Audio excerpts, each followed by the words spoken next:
સરદાર પટેલની 150મી જન્મ જયંતિની ઉજવણી ચાલી રહી છે, જે અંતર્ગત કરમસદથી કેવડિયા સુધી 165 કિલોમીટરની યુનિટી માર્ચ નીકળવાની છે, જેનું પ્રસ્થાન પ્રધાનમંત્રી નરેન્દ્ર મોદી કરાવવાના છે, જ્યારે સમાપન રાષ્ટ્રપતિ દ્રૌપદી મુર્મુ કરાવી શકે છે। 26 નવેમ્બરથી 6 ડિસેમ્બર સુધી રાષ્ટ્રીય યુનિટી માર્ચ નીકળશે, જેનો રૂટ નિર્ધારિત કરવા માટે અને તૈયારીઓની સમીક્ષા માટે બેઠક મળી। વડોદરા શહેર અને જિલ્લામાં પણ વિધાનસભા બેઠક પ્રમાણે યુનિટી માર્ચનું આયોજન કરવામાં આવ્યું છે।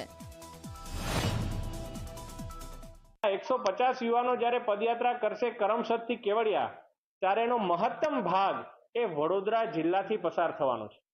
આજે માનનીય કલેક્ટરશ્રી અને ડીડીઓશ્રીના સાથે મળી અમે રૂટની સંકલન બેઠક પણ કરી અને અંદાજિત રૂટ પણ જ્યારે અમે ચિહ્નિત કર્યો છે।